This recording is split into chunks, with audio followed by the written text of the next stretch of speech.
قرآن کا جو پارہ ہے نا 30واں، اس پارے میں ایک صورت ہے، صورت الفیل۔ تو آج کی اس گفتگو کا جو مرکزی عنوان ہے وہ یہ ہے کہ اصل میں اس صورت میں جس بات کا ذکر کیا گیا ہے وہ واقعہ کیا ہے، وہ کس زمانے میں واقعہ ہوا ہے، اس کے اسباب کیا تھے۔ اور فیل کا مطلب ہوتا ہے ہاتھی۔ ہاتھی کو عربی میں فیل کہتے ہیں۔ ہاتھی والوں کا انجام کیا ہوا، ان تمام حالات و واقعات کا جو ہے نا وہ موازنہ ملاحظہ کیا جائے گا آج کی اس گفتگو میں۔ یہ واقعہ یوں ہے کہ یمن کے علاقے کا ایک حاکم تھا جس کا نام تھا ابرا۔ تو وہ اس نے جب دیکھا کہ سال میں ایک دن اس علاقے کے لوگ تیار ہو کے ادھر مکہ کو آتے تھے حج کرنے کے لیے، تو اس نے لوگوں سے کہا کہ مشورہ مجھے دو، میں ایک ایسا گھر یہاں بنا دوں یمن میں کہ جو لوگوں کو ادھر جانے کی ضرورت ہی نہ پڑے۔ تو لوگوں نے جو اس کے اپنے مشیر وزیر تھے انہوں نے کہا کہ اچھی بات ہے، اگر آپ یہ کریں تو ٹھیک ہے، ایسا ہی کر دیں۔ تو اس نے بہت زیادہ اس زمانے کی خطیر رقم خرچ کر کے مکہ میں جو اللہ کا گھر ہے اس کے مقابلے میں اس نے یمن میں ایک گھر تعمیر کر دیا اور حکم جاری کر دیا کہ اب جو یمن والے لوگ ہیں یا جو ارد و گرد کے لوگ ہیں ان کو مکہ جانے کی کوئی ضرورت نہیں ہے، آپ ہر سال حج جو آپ نے کرنا ہے وہ اسی گھر میں آ کر حج کریں۔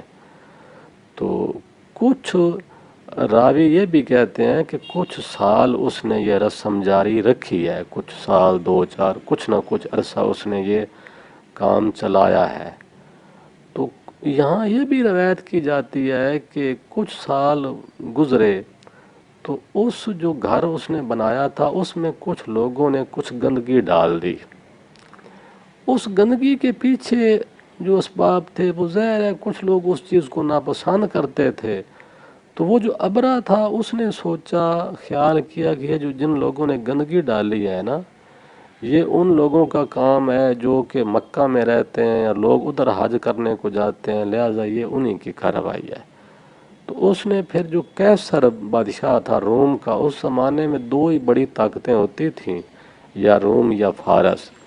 تو وہ جو روم کا بادشاہ قیصر تھا اس کا وہ اصل لقب ہوتا تھا قیصر۔ تو اس سے اس نے مدد مانگی کہ مجھے کچھ ہاتھی، کچھ مال و اسباب دو، میں نے مکہ پر حملہ کرنا ہے، کیونکہ ان عرب والوں نے میرے گھر کی جو ہے نا وہ بے عزتی کی ہے، لہٰذا میں اس گھر کو میں نے گرا دینا ہے۔ تو اس نے مدد دی، اس کے ساتھ اس سے جو کچھ ہو سکتا تھا مال و اسباب اس نے دیا، اور اس نے تائید کی کہ آپ کی بات ٹھیک ہے، آپ بالکل ادھر جا کے مکہ میں آپ اس گھر کو گرا دیں۔ تو اس نے تیاری شروع کر دی۔ ہاں، یہاں ایک اور بڑی اہم بات ہے، یہ بتانا آپ کو ضروری ہے کہ اصل میں یہ واقعہ ہوا کس سال میں ہے۔ جس سال پیغمبر خدا حضرت محمد صلی اللہ علیہ وآلہ وسلم کی پیدائش ہوئی ہے، یہ واقعہ اسی سال ہوا ہے۔ بلکہ یہاں تک کہ یہ واقعہ جب ہوا ہے آپ کی پیدائش اس کے کو 2 مہینے کے اندر آپ کی ہوئی ہے، مطلب یہ واقعہ بہت تازہ گزر ہوا تھا۔ یہ اس زمانے کی بات ہے جس سال حضرت محمد صلی اللہ علیہ وآلہ وسلم کی پیدائش ہوئی ہے، اسی سال یہ واقعہ ہوا ہے، اور اس واقعے کے 2 مہینے کے لگ بھگ گزرے تھے کہ آپ کی پیدائش ہو گئی ہے۔ یہ بات بتانا بڑا ضروری تھا۔ تو بات آگے چلاتے ہیں۔ بہرحال اس نے جب ارادہ کر لیا، ابرا نے فوج اس نے تیار کر لی، اور ادھر مکہ آتے ہوئے کچھ تھوڑی بہت اس کی کچھ راستے میں بھی ایک دو سرداروں سے جھڑپیں ہوئیں۔ اس جھڑپ میں چونکہ اس کے پاس تو بہت بڑی طاقت تھی، وہ جو چھوٹی موٹے جھڑپیں ہوئیں وہ تو اس نے وہ لوگ قیدی بنا لیے، کچھ کو قتل کر دیا، لیکن وہ مزاحمت اس کو خاص روک نہ سکی۔ مکہ تک وہ پہنچ گیا۔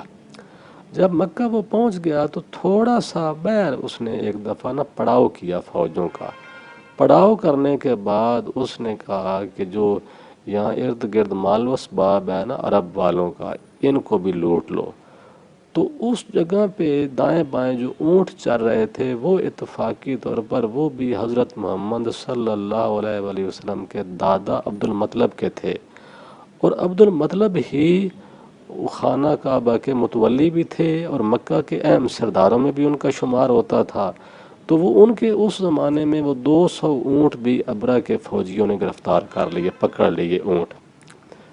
اس کے بعد جو ہے نا جب عبد المطلب کو پتہ چلا کہ میرے اونٹ بھی ابرہ نے پکڑ لیے ہیں، تو اس کے بعد عبد المطلب جو ہے وہ ابرہ کے پاس آیا، اس کے ساتھ گفتگو ہوئی، چونکہ ابرہ کی جو زبان تھی وہ اور عبد المطلب کی زبان جو تھی وہ ایک نہیں تھے، ایک دوسرے کی جو زبان تھی وہ اس میں اختلاف تھا۔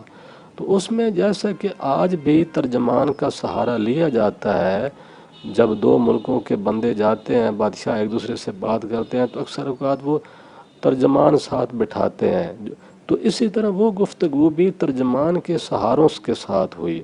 اب وہ جو ابرہ تھا اس کے ساتھ ترجمان تھے جو کہ عبد المطلب کی بات کا ترجمہ اس کو کر کے اس کو اپنی زبان میں بتاتے، اور جو وہ بات کرتا اس کا ترجمہ کر کے عبد المطلب کو بتایا جاتا۔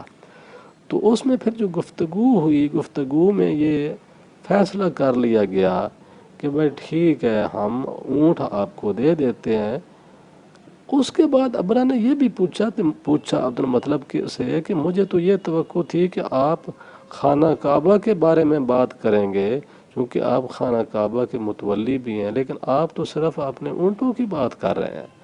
تو یہاں پر یہ جملہ تقریباً تاریخ کی جتنی مستند کتابیں ہیں تقریباً ساروں میں یہ جملہ لکھا ہوا ہے کہ عبد المطلب نے کہا کہ بس مجھے میرے اونٹ واپس کر دے، تو جان اور بیت اللہ جانے، اور اس کا رکھوالا جو ہے وہ میرا پروردگار ہے، وہ اس کا دفاع کرے گا۔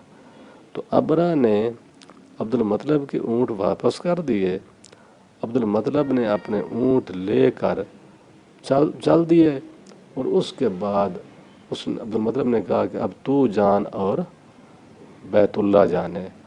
اور جب عبد المطلب واپس مکہ میں آئے تو اس نے اپنے قریش کو کہا، مکہ والوں کو کہا کہ میرا مشورہ یہ ہے کہ آپ ایسا کریں کہ تھوڑا سا مکے سے دور ہو جائیں، کیونکہ یہ بہت بڑی اس کے پاس طاقت ہے، کہیں ایسا نہ ہو کہ ہمیں کوئی نقصان پہنچے۔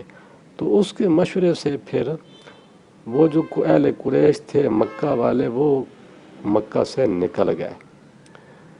تو جب اس کو پتہ چلا کہ مکہ والوں نے تو اپنا شہر ہی چھوڑ دیا ہے، تو وہ پھر حملے کے لیے نکلا۔ اس کا ارادہ تھا، ہاتھی اس کے ساتھ تھے کہ بھئی اس کو گرا دیا جائے۔ تو اللہ تعالیٰ نے پرندوں کے جھنڈ بھیجے، ان کے پاس پرندوں کے پاس کنکریاں ہوتی تھیں، ایک کنکر ہر پرندے کی چونچ میں اور 2 کنکریاں ان کے وہ پنجوں میں ہوتی تھیں، تو وہ اوپر سے گرا دیتے تھے، تو وہ کنکری گولی کا کام کرتی تھی، وہ ہاتھی کو لگتی تو اس سے بھی پار، اگر کسی انسان کو لگتی تو اس سے وہ بھی پار ہو جاتی۔ اس طرح وہ سارا لشکر جو تھا وہ بوسے کی مانند ہو گیا، ہاتھی بھی سب کچھ تباہ ہو گیا۔ تو اس طرح اللہ تعالیٰ نے ان ہاتھی والوں کی ترکیب کو ناکام کیا، اور اسی اس صورت کا نام بھی سورۃ فیل ہے، اور اسی نسبت سے اس کو سورۃ فیل کہا جاتا ہے۔ تو یہ تھا اصل میں وہ واقعہ سورۃ فیل۔ اس سے اللہ تعالیٰ نے اپنے گھر کو اپنی طاقت کے ساتھ بچایا اور اس کو ناکام کیا، ابرہ کو۔